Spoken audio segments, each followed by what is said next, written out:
Hello viewers, good morning. দেখো, অন্যান্য দিনের মতো আজকেও আমি চলে এসেছি বাজারে, কারণ আমার মাছ আর সবজি লাগবে বলে আমি সরাসরি চলে এসেছি রথতলা। তো এটা হচ্ছে রথতলার মাছ বাজার। দেখো এখানে কত ধরনের সুন্দর সুন্দর মাছ উঠেছে।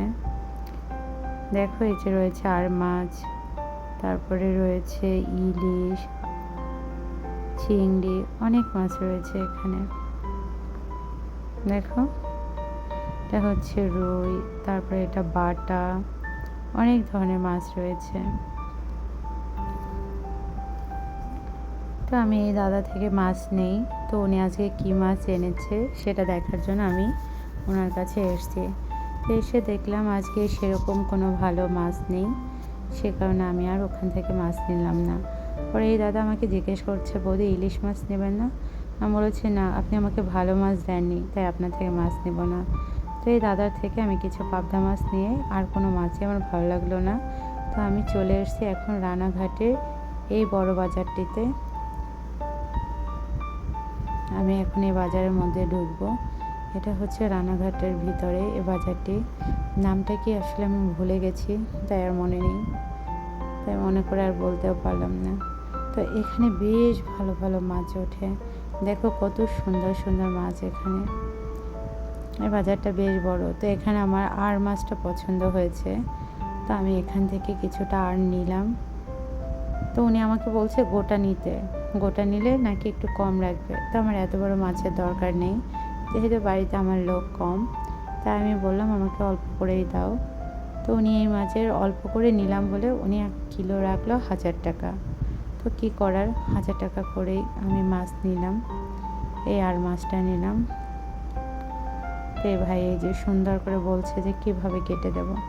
পরে আমি বললাম যে 3 পিস চাকা চাকা করে কেটে দাও আর ছোট করে কেটে দাও। তো আমি আর মাছটা নিলাম। এখন আমি নেব চিংড়ি মাছ, গঙ্গার চিংড়ি নেব। এ দাদা আমাকে বলছে বৌদি চিংড়ি নিয়ে নাও। আমি বলছি কত করে দেবো? বলে 700 টাকা কিলো হবে। আমি কি না, আরও কম হলে দাও, তাহলে আমি 1 কিলো নেব।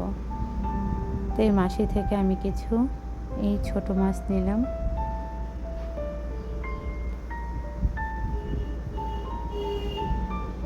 অল্প করেই নিলাম, কারণ যেহেতু বাড়িতে বোনও বাবু ওরা খায় না, আমাকেই খেতে হবে, তাই অল্প করে নিয়েছে। পরে এই কাকা থেকে চিংড়ি মাছগুলো জিজ্ঞেস করলাম যে কত নেবে। তো উনি আমাকে 700 টাকা কিলো বললো। আমি 600 টাকা কিলো বলেছি, উনি বলছে যে না, দেবো না। তো কী করব, আমি চলে আসলাম। আর এই কাকু বলছে আমার থেকে কিছু মাছ নাও। পরে আমি বললাম কাকু আমার কেনাকাটা হয়ে গেছে মাছ। তারপরে এলাম আমি সবজি বাজারে। দেখো এখানে কত সুন্দর সুন্দর মাছ পাওয়া যায়, আসলে সব ধরনের মাছই এখানে পাওয়া যায়। পরে আরেকটা দোকানে এসে চিংড়ি মাছগুলো ভালো লাগলো না বলে পরে উনি 600 টাকাতে আমাকে 1 কিলো মাছ দিল। তো এখান থেকে আমি এই গঙ্গার চিংড়িগুলো নিলাম 1 কিলো। দেখো চিংড়িগুলো বেশ ভালো, ভিতর প্রত্যেকটা মাছে ডিম ভরা, প্লাস গঙ্গার চিংড়ি, এটাই হচ্ছে বড় কথা। তো আমি এই কাকুর থেকে 1 কিলো চিংড়ি মাছ নিলাম।